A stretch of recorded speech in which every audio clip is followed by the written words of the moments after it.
afternoon. How are you, Kerin? Good, thank you. How are you? I'm good. Thanks for joining me, and thanks to everyone who is tuning in to this Monday's Wealth Creation Show. We are going to be looking at property sourcing today, Kerin. So we're going to be looking at potential buy-to-let investments on the market. We're going to trial them through on the website and have a wee go at them on the spreadsheet and see how they are as potential buy-to-lets. I thought it'd be great for you to join us today.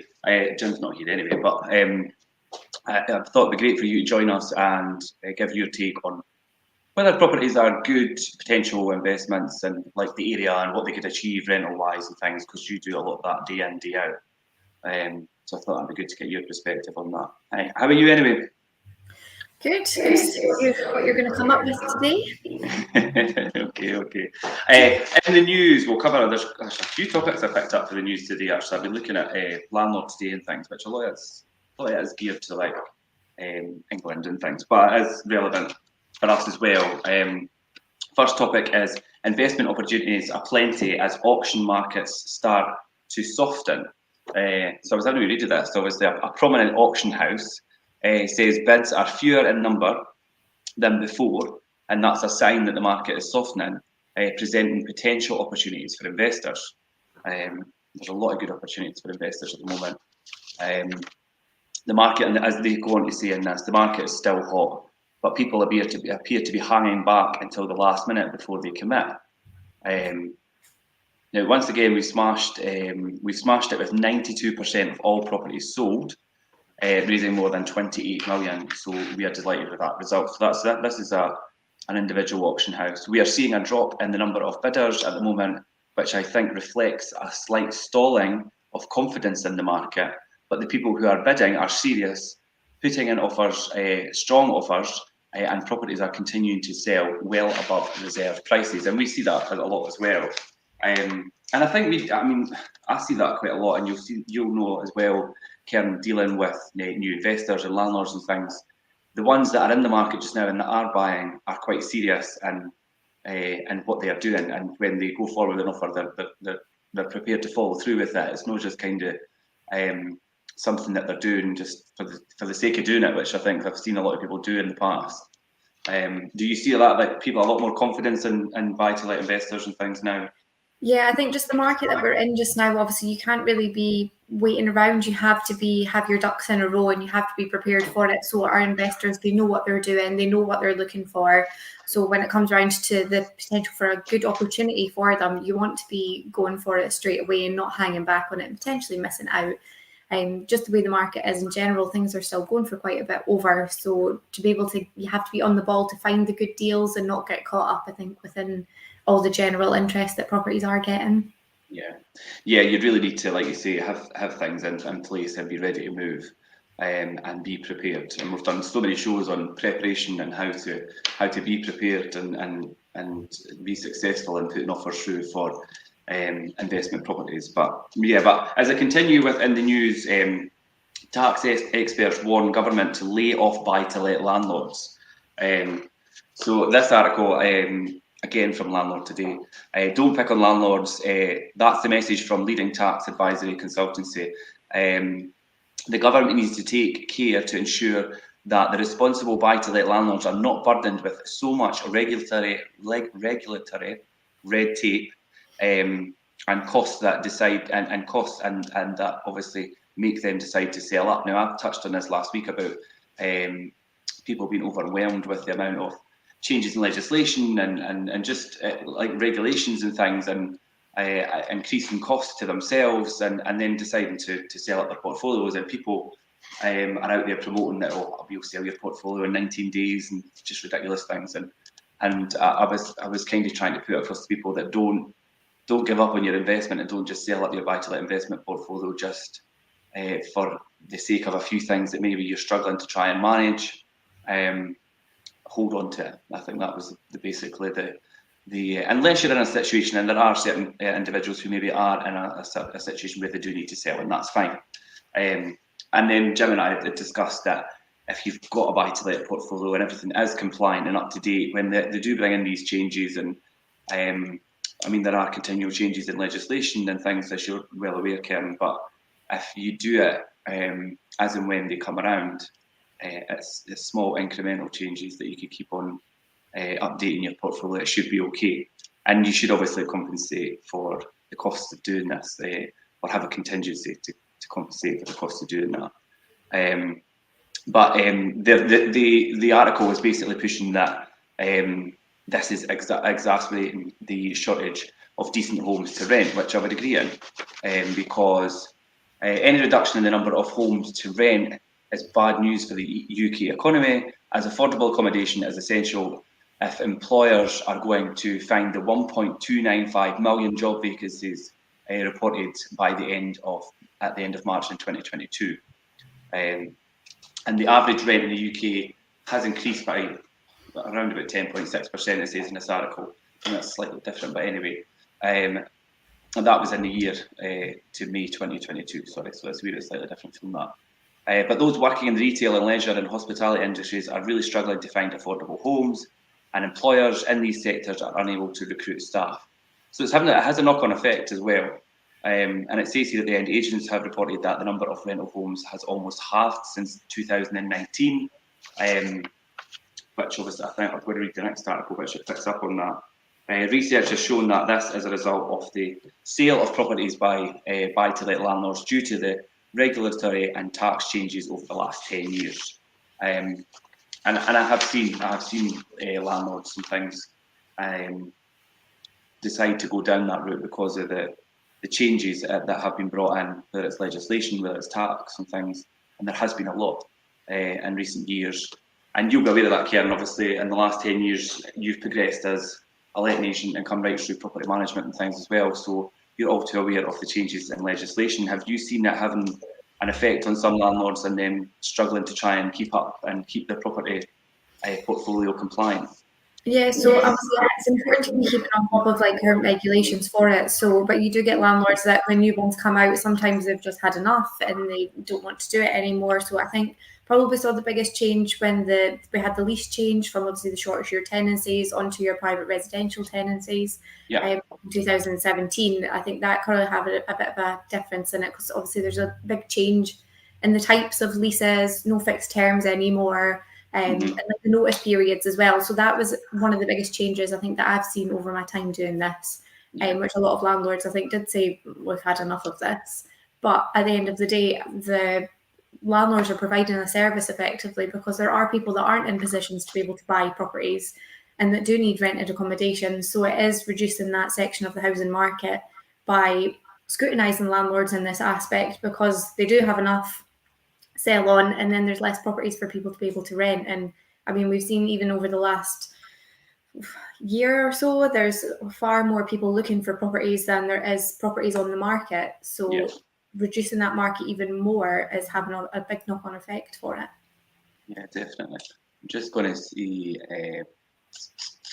Facebook usually. Good afternoon, guys. I think I know who that is. That's coming through from our private group. So sorry, I think I know who it is. So good afternoon. Thanks for joining us. Anybody else that's joining us, please jump in the comments and ask us questions or comment on what we're speaking about and interact. It would be brilliant, or even just give us a thumbs up. That would be fine. Yeah, last one that I picked up this morning. Proof that taxes and restrictions make landlords quit the rental market. The clearest indication of the rate at which the private rented market is shrinking is revealed in the new research by Property Mark. It shows that the number of properties available to rent through letting agents in the month of March halved between 2019 and 2022. During the same 4-year period, 94% of landlords who removed their property from the rental market did so to sell. And we have seen that. But over half of these rented properties sold in March this year alone did not return to the private rented sector. And that's the thing, obviously, it's causing a big problem in the rented sector because landlords are getting to this point and you're thinking, right, I'm going to sell. They're selling whether it's 2-3 bedroom flats, houses, which are the kind of popular, that's the kind of really popular 2-3 bedroom houses and flats. These are getting picked up by first time buyers and things, so which is fine, but then it leaves a gap in the private rented sector, and that's where we're seeing the shortage in available housing. The number of properties available to rent has been diminishing, with a large portion of landlords choosing to sell their properties a lack of property is the root cause for rent increases and rising figures of social housing lists. We've seen that the amount of people that are joining social housing lists because there's not enough private rented properties for them. And then obviously this has got a knock-on effect on rental prices, and rental prices are increasing because of the lack of supply of properties. So that in turn pushes up rental values. Would you agree with that, Kerin? Yeah, and we've seen a change with especially the social kind of side of it. Obviously, with new developments that are going up in the area, they're contracted to build new affordable housing within that. So it does help, obviously, that side of it, that you do have people that are in the kind of council social housing side of it being able to offer this extra housing effectively. So there's steps in place to try and sort that side, but at the end of the day, the private sector is still the same. It's reliant on that changeover of landlords selling and hopefully other landlords picking them up. But like you say, it tends to be they're in a prime position for first-time buyers to pick them up, which is great because obviously it's their first home. And being one myself, I know you need the you've just become a first-time buyer yourself in the last year, yeah. And I know how hard it was to try and find something even for what I was looking for. So it swings and roundabouts on the aspects of you've got the different sections that all need turnover for them. But yeah, landlords are such an important side of that as well. Yeah, I mean, there is a great need for more social housing, but the private sector plays such a big part in providing housing. And it's suffered just with all the changes COVID and all the legislation changes and tax changes, just a whole multitude of things has put a lot of pressure on the private rented sector over the last few years. And there is so many good landlords out there that provide good housing, a lot of whom in Fife we represent, and they're important to the housing sector. I have to say that. But anyway, today's topic is property sourcing. Now, Kerin, I thought you'd be brilliant to join me today because obviously I was going to say on a weekly basis, but on a daily basis, we look at areas and properties and a property source for landlords and investors. Myself, we do a lot of obviously gyms, we do gyms portfolio and things. We do a lot of the project management of the turnaround things as well. So you've got your finger on the pulse of area and what's good and what's not, what's popular. What rental values are achievable and what's maybe a wee bit out of the box. And I thought it'd be good for us to look at the market and look at what potential buy-to-lets, the opportunities there is, and have a wee look at them. We'll run them through the spreadsheet and things. Any areas you feel are quite popular just now? Fife in general, as we touched on before, it is quite picky. So there's different areas within that are a bit more attractive or achievable on a buy-to-let aspect. So areas such as like Leven, Glenrothes, Cooper, I would say they're kind of the three main ones that we are involved in. Obviously, we cover the whole of Fife. That's the three I wrote on my list to go through today. So it's good to know we're on the same page. So let's. I'm going to share screen, and I'm going to have. I mean, a lot of people go to is Rightmove or Zoopla. Obviously, they're the two biggest platforms, and quite rightly so. I've mentioned before, and Jim mentions this as well, and you'll see as we go through this probably, because I'm familiar with what's on the market at the minute. You'll find that Zoopla's probably slightly better than Rightmove because a lot of independent, maybe solicitors or even just solicitors in general, don't use Rightmove because it's so expensive to advertise on, and some of the smaller agents and things. And you'll find a lot of maybe good investment opportunities on there. So it's definitely worth going through Zoopla, where obviously a lot of them that aren't on Rightmove will be. So let's have a wee look. So we'll jump onto Zoopla. Can you see that, Kerin? Mm-hmm. Good. Right, okay. So I'll just do Fife in general. So let's see, I think there's around about 600, just shy. There you go, 588. It's a wee bit higher than that when I last checked. So I mean, in Fife in the entirety, through Zoopla anyway, there's 580 available properties. So I think jump to my favourite. My favourite at the moment is Glenrothes. It's just such a brilliant area for investment. You pick up property at such a good price point. Rental values are great. I mean, the market in Glenrothes, Kerin, how popular is it just now? It's really popular, and it's good for an investment because you've got the potential there to pick up sort of 2-3 bedroom houses and get a good return on them at the same time as well. Yeah, definitely. Glen Office is really good. There's a lot of good opportunities in the area. Let's just have a look at what's on then. So, Russell Drive, 2-bedroom flat. We just done one recently, similar to this one, Kerin. Was it Church Street? Yeah. I think it's the same as this one. Look at the floor plan. Yeah, these are all typically the same. Do you see that floor plan here? Yep. Yeah, that's the same as the one within the Church Street. So that's got potential, but let's look at others. Yeah, we did one just recently here in 2-bedroom flat and achieved 475. Yeah. What I was just going to say, we've got 475 for that, and it went fairly quickly. So that's potentially a good investment, but I'm going to move on to others.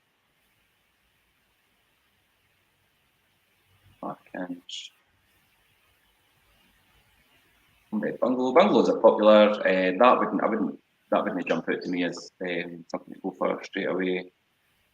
But here's one, and there again it's Rollo's. That's a 3-bedroom mid-terrace. So Rollo's, it's through the solicitor, so this will not be on Rightmove. Rollo's don't advertise on Rightmove, so let's have a look at this one. Just quickly, so 3-bedroom mid-terrace. And what I would usually do, I mean, I go out and look at properties for certain landlord investors of ours and things that to bring on and manage. So what I would first look at is obviously what needs to be done to this. Now that's a good price point. That's a 3-bed mid-terrace property. So Kerin, obviously in good condition. We're talking what? So 3-bedroom bed in Glen Office, that style of property, you're in the region of 600 to 650, depending on the condition of it. Yeah, so we need to be. So first off, to me, I mean, these outbuildings, I mean, the window and the door and things look weathered. The roof, as long as it's watertight, would be fine to be left, but that will have asbestos in it. So if it isn't watertight and has to be taken off and replaced, it'll have to be disposed of correctly to a SEPA registered dump or wherever it is, but that costs a wee bit extra as well. So these are all things to think about. So these outbuildings in Glen Office are always something to think about. I always check the condition of the doors, the windows, and the roof. The corrugated roof there, like I say, will have asbestos in it. Straight off, I can see that this back door will probably need done. I can't see what the windows are like, but let's have a look inside. So clearly been a smoker in here, but a good sized room. I mean, really, decor wise, it just needs put back to neutral. Kitchen's all right. The kitchen, I mean, that's what you need to use your judgment. You would probably get away with that kitchen. You could freshen that up, but as long as it's all intact and functional enough. Boiler on the wall there, that to me looks like a Worcester combi. Obviously, you would get a lot more information when you look at the home report on this, but that looks like a Worcester combi. Don't know how old it is. But they are very good, reliable boilers. There it is, yeah, Worcester. See that kitchen from the other angle, maybe need to update it. So you need to think, and then cost of obviously kitchens and bathrooms and things for a full refit, like a rip out install. Cost of that's went up. Bathrooms are around about 4. Kitchen could be anywhere between 5 and 6, even depending on what you're doing with that. Good sized bedrooms. Trying to look at the windows here. That's the smallest bedroom. Obviously dated. That's obviously been an older person. Now there's a surprise. Well, it's not a surprise to be fair, but obviously in comparison to the rest of the property, that is quite a nice shower room. But clearly it's been an older person that's lived in there, given the style, the decor. But they've had this bathroom, shower room, should I say, put in for obviously ease for them, which is good. It's nice. Maybe not ideal for a family, having a shower and not having the bath. I've seen that being a sticking point before. Right, here's the windows here. So the windows might need attention. So then that's when you start to add up the cost. Like, okay, right, well, I'm going to have a kitchen. I'm going to have a full redecor. I'm going to have windows. Boiler's okay. I would have the flat roof checked. I was going to say, always check the flat roof. Flat roofs, yeah. I mean, these are good properties and things, and if the flat roof's done and it's in good condition, it will last. It'll last a fairly good amount of time, but only if it's in good condition. And then obviously you've got your compliance side of things. This has obviously not been a rental before. You're going to have to make sure it complies with electrical safety and things as well. And then until you get the home report, I don't know what the EPC rate on this. I don't imagine it would be too low, but that would be something to think about. Sorry, I'm just clicking too fast. Garden would need tidied up. This flat roof on the vestibule area. So yeah, so potentially, I mean, price point, 3 bedrooms, 70,000. You think great, but there may be a wee bit of spend in that one. So that's maybe one. If you're up for the refurb, it could be done. Now Altair, this one after Altair at 75, I've actually looked at this one as a potential investment for one of our landlords, and at the time I totaled things up, it wasn't going to be that great an investment, although it's a good property. We resigned on the fact that the kitchen would come out, it's electric heating, so it would have to be all new gas central heating. There's patio doors on the kitchen, there's patio doors on the living room, they need replaced, as do the rest of the windows. It needs a full decor, it'll need all of the certificates for compliance. Bathroom would ideally need to come out. We've got landscaping in the garden, and by the time we added it up, in terms of investment, it didn't really, the numbers didn't really work. So like that was like straight off, I looked at that and I thought, right, and I tallied up, I think about the time I'd done the kitchen, bathroom, redecor, EICR, new windows, and because there's 2 patio doors, and in the front door there you can see the timber doors, you get that UPVC, costs started adding up.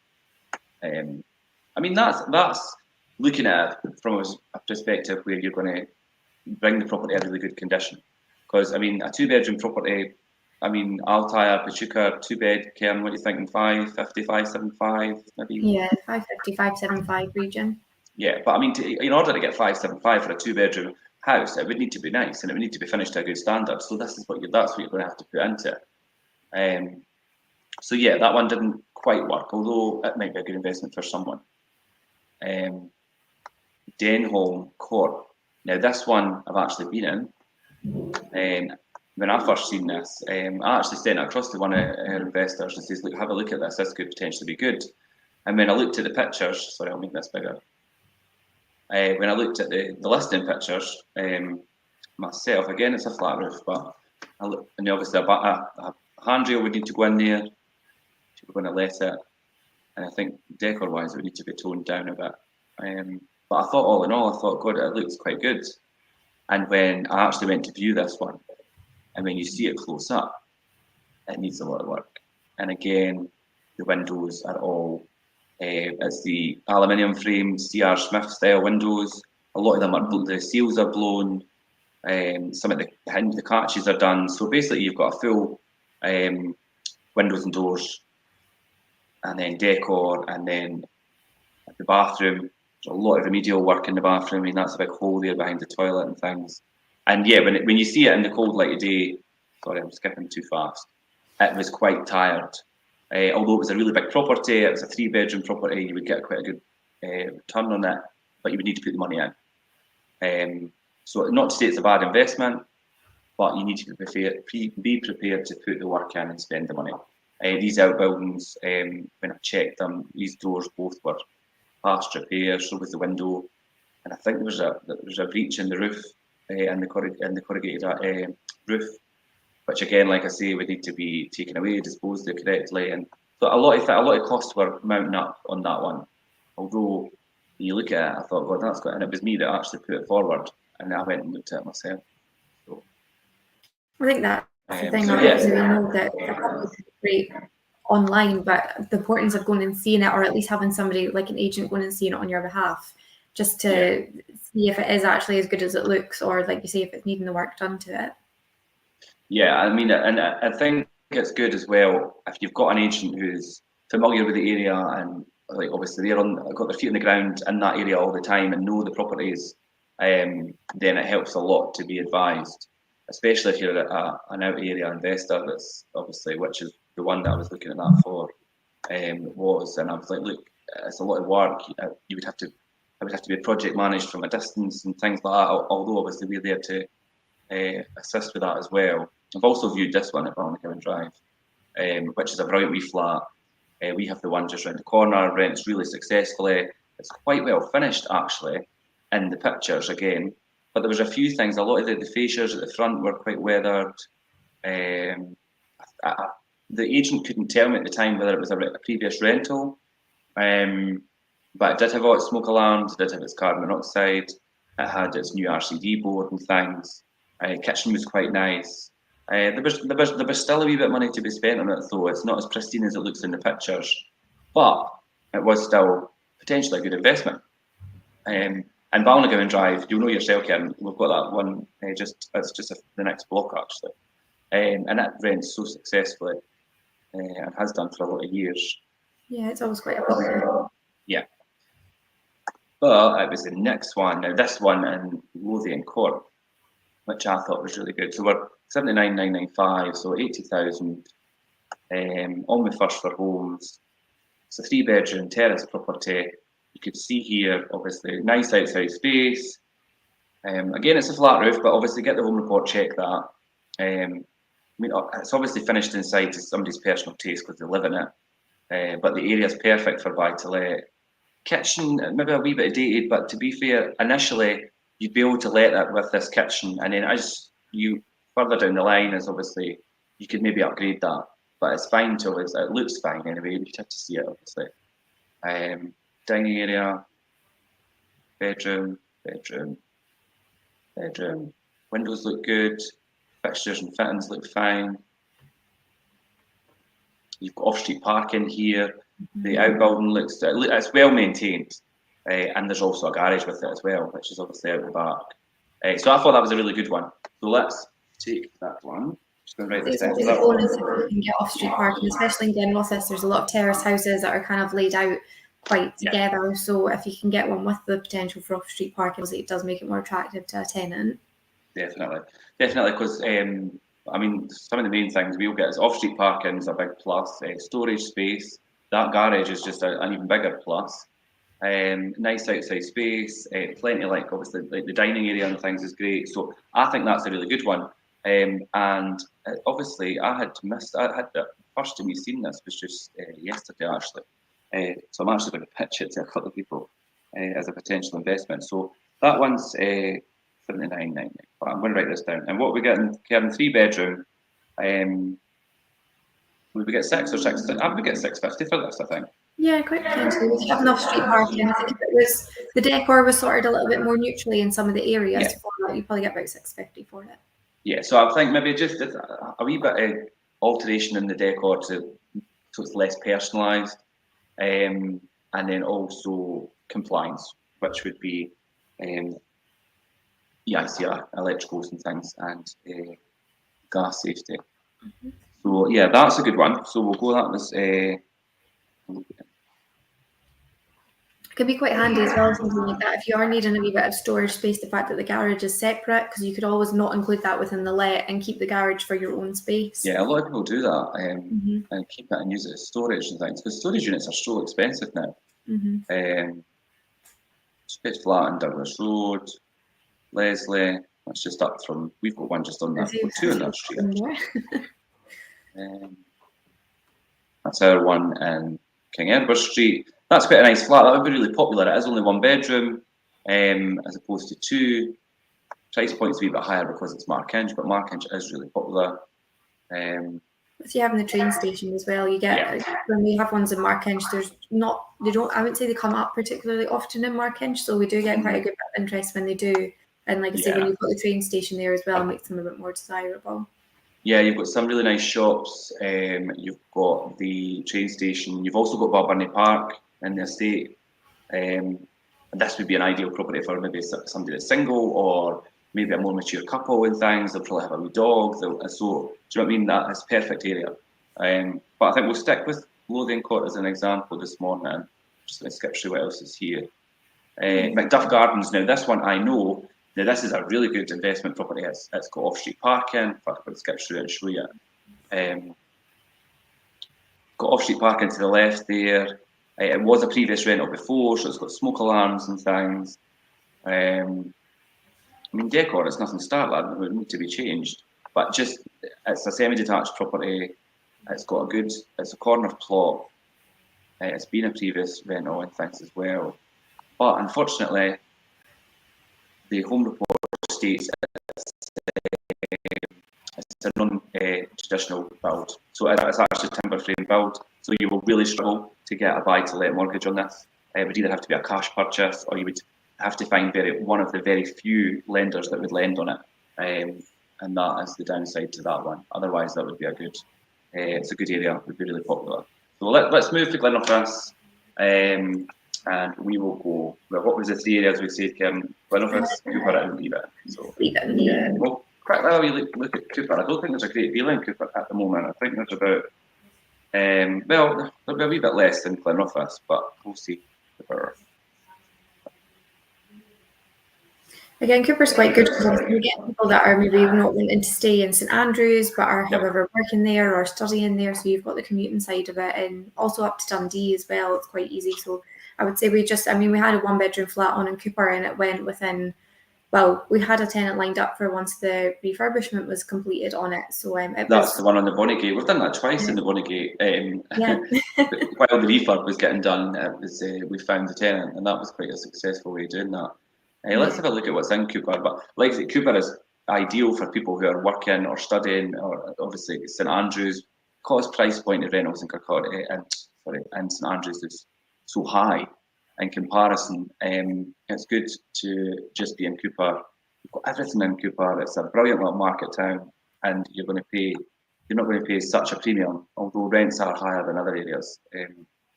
But obviously, St Andrews is a bit of a market on its own. So 1-bedroom flat.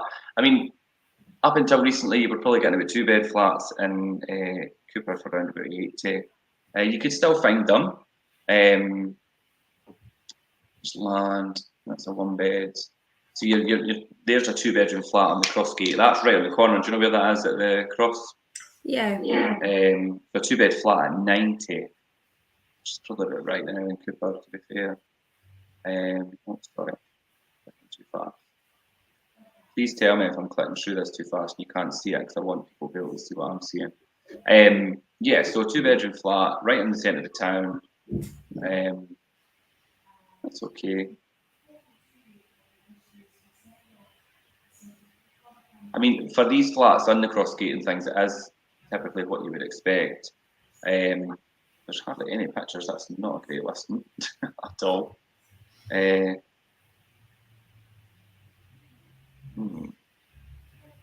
That's not really jumping out to me, to be fair, and the pictures, the listing really doesn't do it justice. But no disrespect. Right, so let's see what else there is. 3-bed flat, Hill Street, that's Ladybank. How do you look at that? Again, Ladybank can be quite popular, and you've got the train station again. Again, it's got the train line, yeah. That's got a wee dining area in there. Quite nice. Kitchen's okay. That's nice.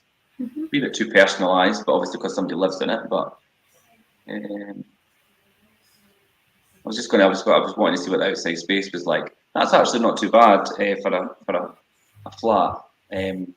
But the one thing that people will ask that's got a drying area at the back is parking for that one. Parking will be an issue with that one. I don't see that there is any. So it's all these things that you know that people, Kerin, you'll know yourself for doing viewings. You know what people are going to ask you when you get to certain properties. You know what half the time what the questions are going to be. Do you find that if you were to go to get this property to let? Definitely, like parking and outside space.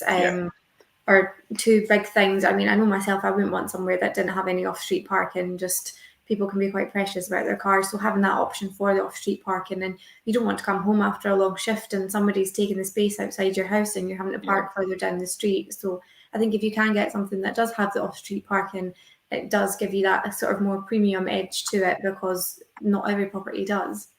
Yeah, I mean, knowing House Street, I think there'll be parking on the other side of that road, but will that be ideal with 3-bed flat? You're obviously more than likely somebody going to have kids.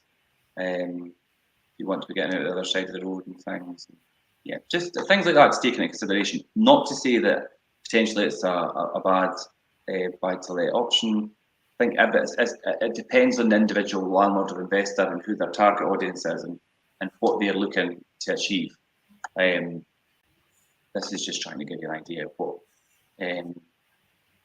how it goes through the process of sourcing a property and how you could make the best potential of the income and things.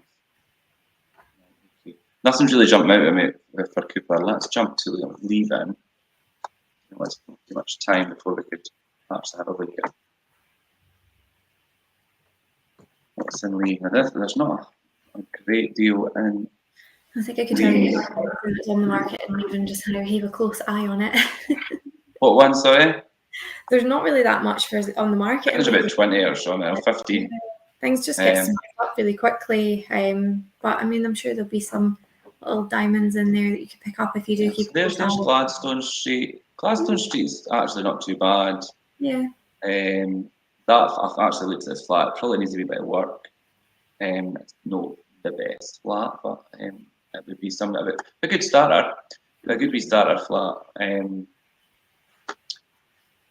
Clyde Place, Leaden Road, Windygates. Now, Windygates is quite popular. So 50,000 one-bedroom flat. Let's see what this one's like. So nice bathroom, shower with bar. Oh, that looks not bad. That's quite good. That's nice. Toilet. Okay. This is similar to the one we've got just down on the same row. Parking at the back, which is great because the Leaden Road, obviously, but because you could come around the back and park. Parking's a big plus. That's actually quite a nice little flat. That would be a perfect one if somebody's maybe just starting out, or do you know what I mean? They're trying to build up their portfolio. Windygates is quite popular. I think the fact that there's around the back for the off-street parking as well makes it more attractive, because obviously, like you say, it can be quite a busy road. So having that option around the back there would make a bit of a difference for it, and it's nicely presented as well. Yeah, one bed. What are you thinking we would get for that then, Kerin?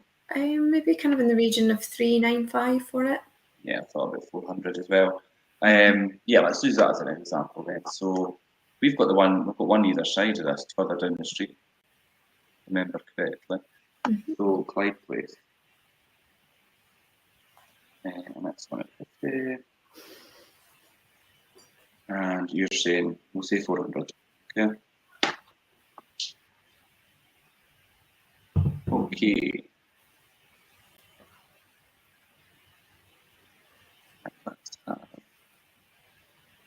Let's have a wee look at those ones then.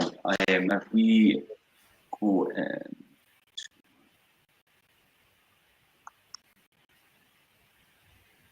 Right, let's pull up Jim's magical spreadsheet. Could you see that, Kerin? Yeah, that's it. Yeah. So anybody that is watching and does not have a copy of this, feel free to message me, and I would happily get that to you. You could use that. So let's put the figures in. So let's start with this one at Lothian Court. So, So one property, it was 79,995. We'll say 80. You've got your 4% stamp duty and your 25% deposit for your buy-to-let mortgage. Now, I think just for argument's sake, 3.5 mortgage interest rate, arrangement fee. Now, if you'd watched, Jim and I went through this the other week, and obviously you could find lenders who do mortgages with 0% arrangement fee with a wee bit of higher rate, but it worked out better than actually finding one with a lower rate and paying a fee. But just for the purpose of this exercise, in argument's sake, we'll just do 1.5%, because you're probably around about 900 arrangement fee. Could be between maybe 500, 900, or there is ones with 0%, but they've got a higher rate. But sometimes that works out a little bit better. And then this one, the 3-bedroom at Lothian Court, 3-bedroom mid terrace. What were we say? Did we say 650? Yeah, we'll say 650. that worked it. Right, okay, so yeah, so if you could see it, could you see my cursor on the screen as I go over? Yeah. Yeah. So your money in here obviously is your deposit and your stamp duty and things like that. Right? So 25,200. Your rent here up at the top is 7,800 throughout 12 months, and that's assuming 100% occupancy. And that gives you, obviously, once you paid your mortgage, your gross profit, that's your rent, obviously, minus the mortgage, is 5,668. So that's giving you £472.38 cash per month after the mortgage. Okay, and then as Jim and I were doing sensitivity analysis and things, I mean, if we could take the occupancy rate down, so say we'll go down to 11 months, just to see maybe it's empty for a month, and you can see how that changes your rent, your mortgage, and what your actual profit is and what you get each month. Let's bring that down even further, so 10 months. And then I think let's just drastically drop it and say the property was empty for half the year, which is it's not going to be. You're still okay. You're still getting £147.38 cash after the mortgage each month, which is brilliant. And then even at 6 months, let's see if we can work out the mortgage interest rates. And let's go right up. So let's just say, for argument's sake, 8%. Yeah. So you're still okay. Now, the likelihood of that being empty for 6 months of the year and mortgage rates jumping up to 8%, and I mean, that's just not going to happen. So, and that's all about, that's the risk analysis and sensitivity analysis. So if you were looking at this as a potential buy to let, then you could see, right, well, what if it was empty for so many months, and what if mortgage rates went up and things, and you can see that you're still making a profit. Sorry, I'll just go back. I'll just put that back to what it was. We were 6 months. If you get to this stage where you're, say hypothetically, mortgage rates are up at 8% and you're 6 months empty, and you've got only, like, this is the 81's only what your cash flow is coming through each month. This 30% here, your overheads includes things like managing agents like us. So if desperate times come and you need to take the management agent out, you take that down to 15%, and then that gives you that extra. So, but I mean, even at that, you're still breaking. Take that back. 2.5. So does that make sense? I think that's a really good investment, actually, and I'm going to pitch that to a few of buy-to-let investors when I come in here. Just have a few comments. Matthew, thanks for joining us. Matthew says that would be awesome if I could get a copy of the spreadsheet. Matthew, I will drop you a message when we come off here and get your details, and we could get a copy of that across to you and have a wee chat. If you're looking for any investment advice and things, I'm happy to have a wee chat with that. And then let's do another one that we had. That was the 1 bedroom in Clyde Place we were looking at, Kerin. Mm-hmm. You see that again, yeah? Yep. Well, let's change this out. So one property, this one was on at 50,000. So you still get your 4%, your 25% deposit, which is 12.5. We'll leave mortgage rate at 3.5, below about 2%. Just start say about 2%, 750. Thereabouts. Just for argument's sake, remember this is just so we could get an idea of figures. And you're saying 400 we'll get for this 1 bedroom. Mm-hmm. It's actually quite nice, wee 1 bedroom as well. That's another one that I might pitch to people. So yeah, 400 rent. So 12 months. So your annual rent for 12 months with full occupancy will be 4,800. Take off your mortgage, and then your gross profit minus the rent will be 3,400. And £61.25, and then so cash per month after your mortgage payment and things is 288.44, which is quite good, I think. Well, and you've obviously taken into consideration your overheads and things here as well. You've only got 16.5 in, which includes your deposit, stamp duty and things as well. Let's do a wee stress test on this one. So let's see if we come down to say 10 months, it's empty for a couple of months a year, still totally fine. Go down to 8 months, still fine. 6 months a year. I mean, it's low, but you're still fine. You're far from even. I mean, you're never going to be in this situation. No. So, but let's what's 12 months a year, so full occupancy again. Let's see, obviously take that 8% mortgage, still okay.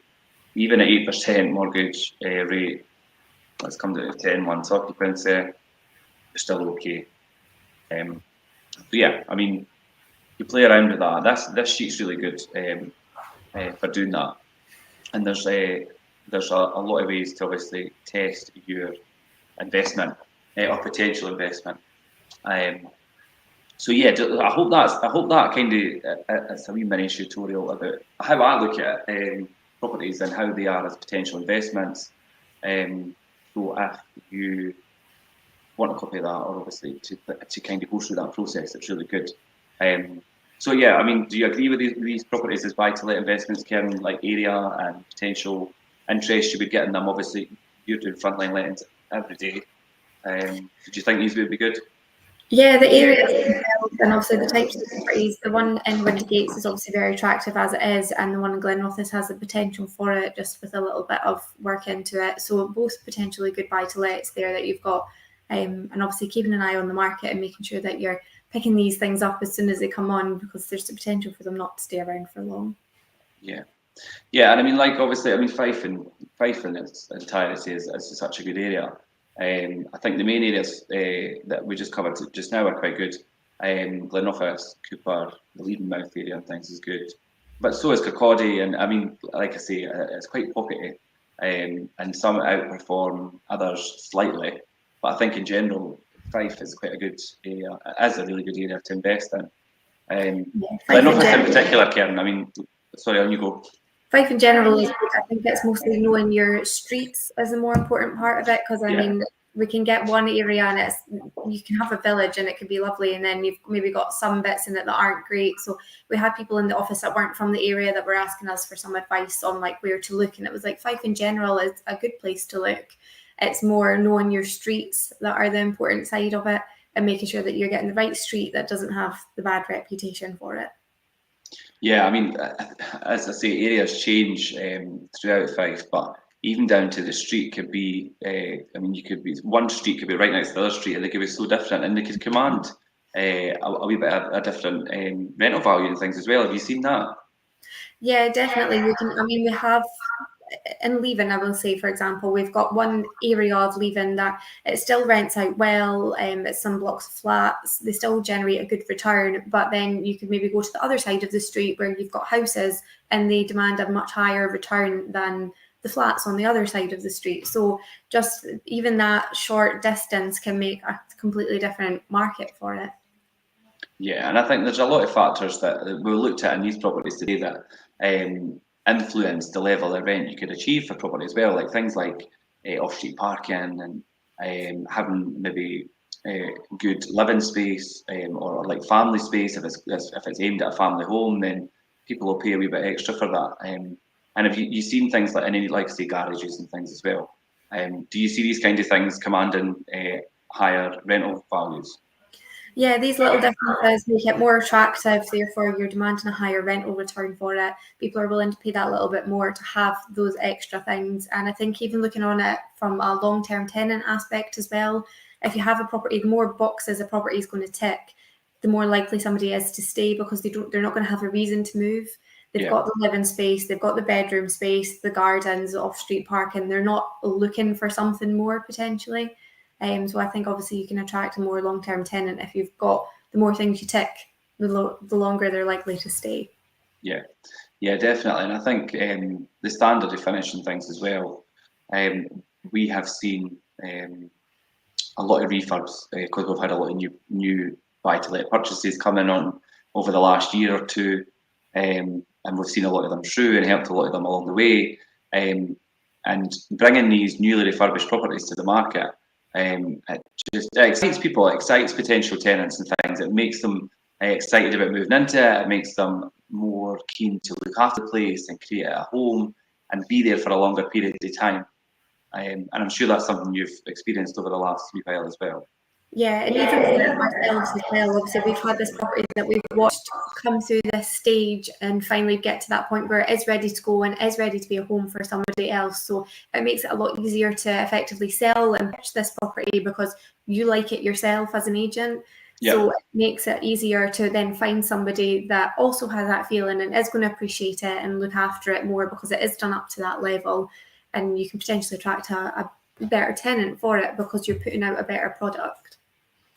Yeah, yeah, definitely. I think a better finished product is a great way to achieve tenant satisfaction and have a better and ultimately it creates a better income as well, because you're going to have a better rent level and things. And people are prepared to pay it if the property is in a good condition, if it's at that standard as well. So yeah, so that was great, Kerin. Well, thank you for coming on and having a chat about the rental side of things. It's good to get a perspective from somebody else in frontline lettings who's dealing with things, especially how much things have changed recently from the lettings point of view, and how buy-to-let investment can be so lucrative as long as it's done properly. And it is easy to do it properly. You just need to either know what you're doing or know the right person to ask what to do.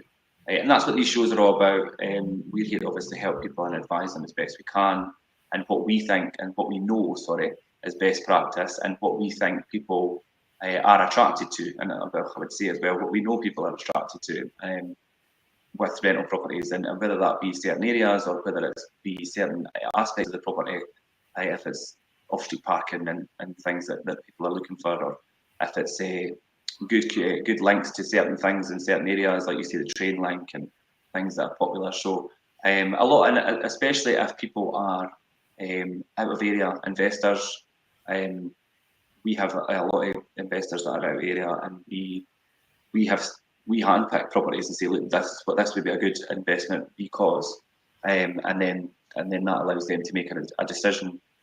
Sometimes without even being in the property themselves at all.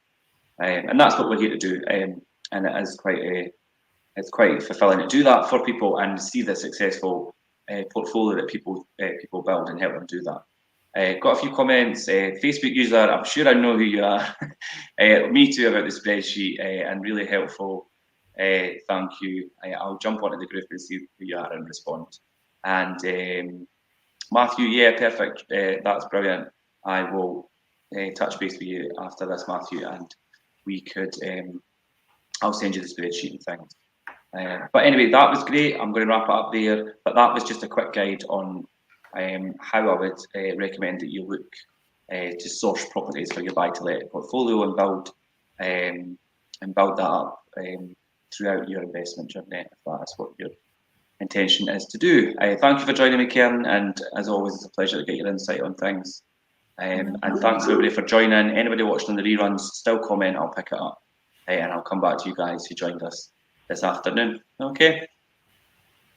And I will see you all later. Thanks, Kerin. Bye. Bye.